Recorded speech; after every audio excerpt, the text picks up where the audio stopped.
May 7 നടന്ന വലിയ തിരിച്ചടിയിൽ പാകിസ്ഥാന് കനത്ത നാശനഷ്ടം സംഭവിച്ചു എന്ന് തന്നെയാണ് മാധ്യമങ്ങളെല്ലാം റിപ്പോർട്ട് ചെയ്തത്. പാകിസ്ഥാനും ഇത് പറഞ്ഞിരുന്നു. ഇപ്പോൾ ഇത് ഔദ്യോഗികമായിട്ടുള്ള സ്ഥിരീകരണം വന്നിരിക്കുകയാണ്. ഞെട്ടിക്കുന്ന റിപ്പോർട്ട് തന്നെയാണ് പുറത്തു വന്നിരിക്കുന്നത്. നമ്മുടെ രാജ്യം സ്ഥിരീകരിച്ചിരിക്കുന്നു.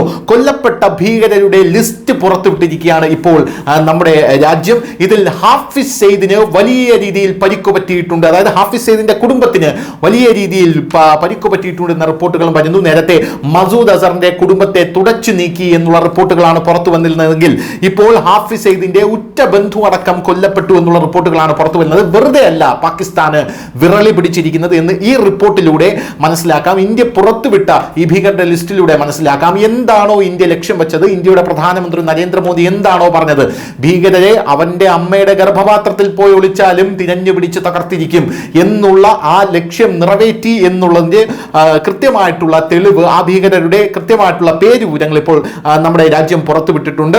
5 കൊടും ഭീകരരുടെ പേരാണ്, രാജ്യം തിരയുന്ന കൊടും ഭീകരരുടെ പേരാണ് ഇപ്പോൾ നമ്മുടെ രാജ്യം പുറത്തുവിട്ടിരിക്കുന്നത്. വലിയ നേട്ടമാണ് ഇന്ത്യക്ക് ഉണ്ടായിരിക്കുന്നത് എന്നുള്ള കാര്യത്തിൽ യാതൊരുവിധ തർക്കവുമില്ല.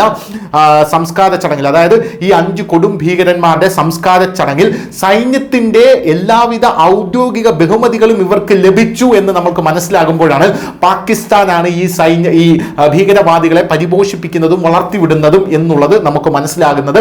ലോകത്തിന്റെ മുമ്പിൽ ഇന്ത്യക്ക് വയ്ക്കാൻ കഴിയുന്ന ഏറ്റവും വലിയ തെളിവാണിത്. ഇതിൽ ഒരു ഭീകരന്റെ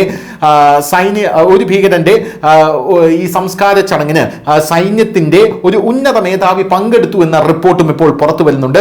മെയ് 7 ഇന്ത്യ നടത്തിയ ആക്രമണം കുറിക്കൊണ്ടിരിക്കുന്നു. പാകിസ്ഥാനിൽ കനത്ത നാശനഷ്ടമാണ് വിതച്ചിരിക്കുന്നത് എന്നുള്ള കാര്യത്തിൽ തർക്കമില്ല. ഇന്ത്യ വിവരങ്ങൾ ശേഖരിച്ചു വരികയാണ്. ഇതിൽ പ്രധാനമായും കാണ്ഡഹാർ വിമാനം റാഞ്ചലുമായി ബന്ധപ്പെട്ട ഇന്ത്യയുടെ നോട്ടപ്പുള്ളിയായിട്ടുള്ള പിടികിട്ട പുള്ളിയായിട്ടുള്ള ജെയ്ഷെ മുഹമ്മദ് ഭീകരനായിട്ടുള്ള മസൂദ് അസറിന്റെ സഹോദരി ഭർത്താവ് മുഹമ്മദ് യൂസഫ് അസറാണ് കൊല്ലപ്പെട്ട ഭീകരരിൽ ഒരുത്തൻ എന്ന് പറയുന്നത്.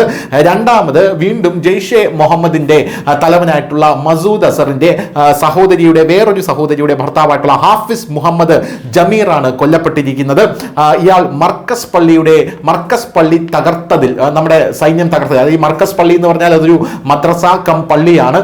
ഈ ഭീകരവാദികളെ പരിശീലിപ്പിച്ച് മറ്റ് രാജ്യങ്ങളിലേക്ക് ഇമ്പോർട്ട് ചെയ്യുന്ന ഒരു പള്ളിയാണ് ഈ മർക്കസ് പള്ളി എന്ന് പറയുന്നത്. അവിടെ നടത്തിയ അറ്റാക്കിലാണ് ഹാഫിസ് സെയ്ദിന്റെ മറ്റൊരു സഹോദരി ഭർത്താവ് ഹാഫിസ് മുഹമ്മദ് ജമീർ കൊല്ലപ്പെട്ടിരിക്കുന്നു എന്ന റിപ്പോർട്ട് പുറത്തു വരുന്നത്.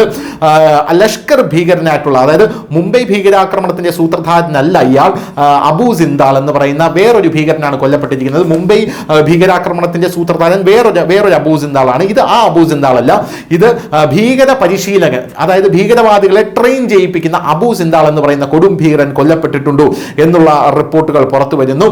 അബു അഖാസെ ഖാലിദ് എന്നുള്ള ഒരു കൊടും ഭീകരൻ കൊല്ലപ്പെട്ടിട്ടുണ്ടെന്ന് മറ്റൊരു റിപ്പോർട്ട് പുറത്തു വരുന്നു.